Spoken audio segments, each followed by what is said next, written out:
So we all know how overwhelmingly positive the reception to the PS5 has been, if you have managed to find one in stock to buy, and all the praise the new DualSense controller has been receiving over the past months with all of its new features and the new force feedback and the adaptive triggers. It has been nothing but praise, and over the past 6 months that I've owned my PS5 and played on the DualSense controller, I have a overall very positive experience. But in the process of making that video, I found myself focusing a lot on some details about the controller that a full video focusing on just those details was the way to go. So that's exactly what this is. And the main question here really is the DualSense controller as great as everyone says it is, or are there some design flaws that keep it from being the GOAT of controllers 6 months after the PS5 has been launched? And instead of beating around the bush, let's dive straight into the negative sides of it,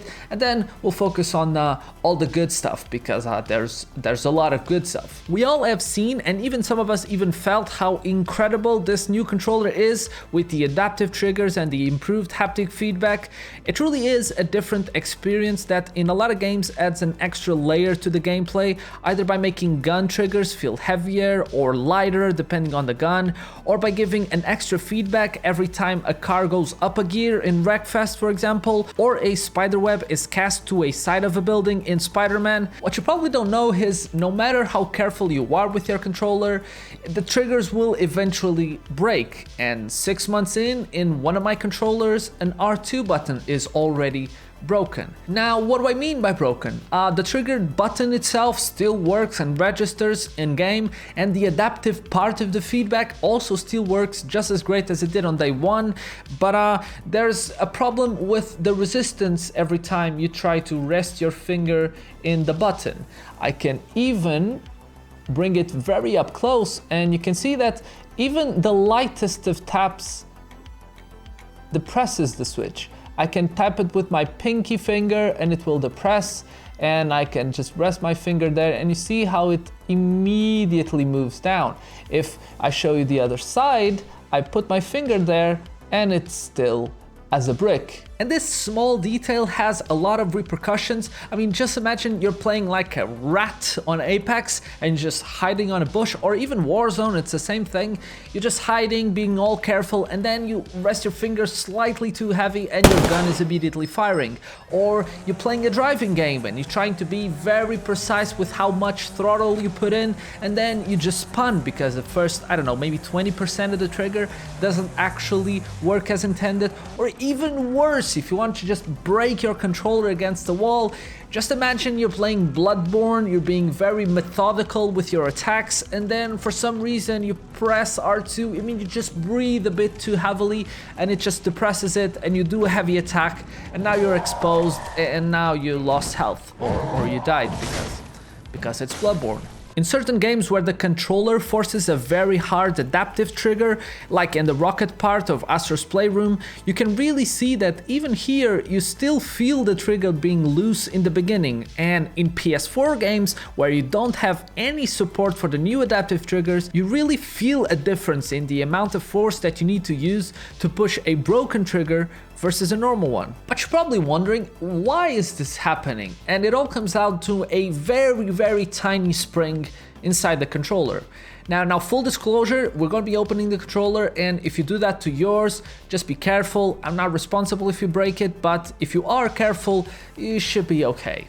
Now, disassembling the controller is a pretty straightforward process. You use a plastic pry tool that you can stick in the bottom of the black handles, and you go all the way around and it should pop off easy enough. There's 2 screws in the bottom of the handles on both sides and 2 other screws behind the R1 and L1 button that you can easily get access to just by sticking your plastic pry tool underneath the buttons, and they will simply pop off. After taking those out, you have to unlatch the 2 clips that are right underneath the analog sticks with your plastic pry tool, or very carefully with a very tiny screwdriver, and after that it's simply a game of very carefully pushing the back part of the controller away from the front. This is not the moment to go full Hulk strength, just take your time and carefully pull them apart. Once the back shell is removed, it was pretty obvious to see in my case that one of the triggers has a tiny tension spring and the other did not. In your case, you might still have the spring there and it be broken, or you could simply have a loose spring inside the controller. This spring is responsible for all that initial tension, and I don't think you need to be a material specialist to see that given the design of the spring and how it tenses up when you press the trigger, it's no wonder it breaks. Now to the solution for this, and you mostly have two options.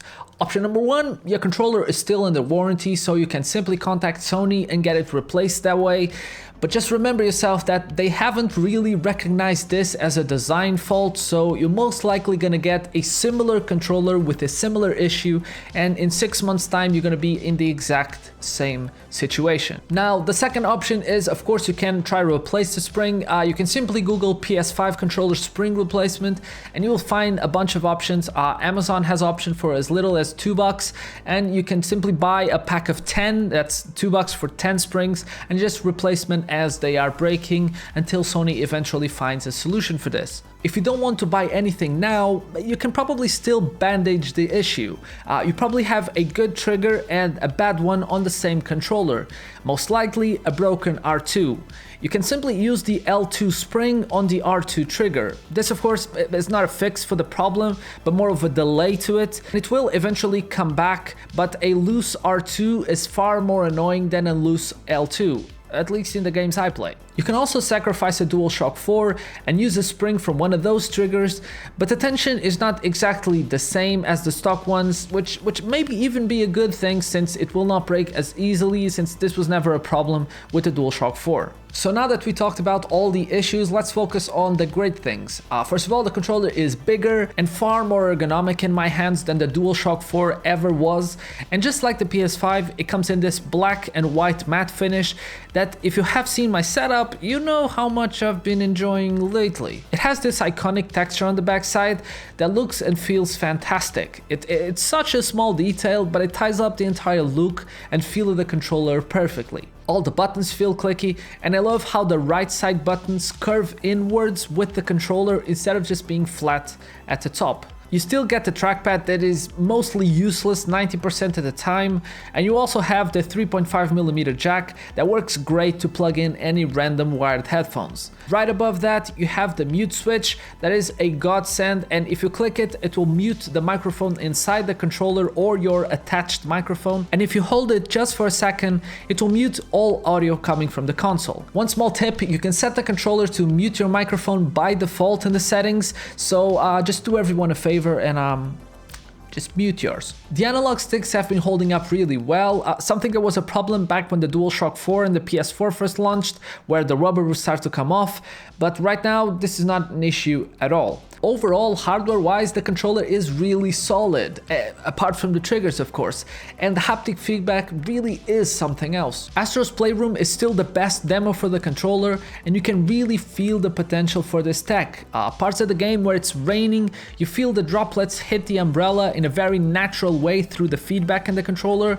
Different types of terrain feel distinct. When something comes towards you at high speed, you get this increased vibration and sound coming from the controller, and all that adds an extra layer to the entire visual presentation of the game. New games that have been released, like Returnal, have been making better and better use for this force feedback and the adaptive triggers, and it's only a matter of time until it's a ubiquitous feature in all PS5 games, and I can't wait to see all the creative ways developers are going to be taking advantage of this stuff. One idea that I had that I think would add a lot to the backseat gaming experience if you're playing with a younger brother or if you're playing with a significant other, any of those situations, you should be able to connect a second controller to the console, and that controller would simply mimic the force feedback from the main one.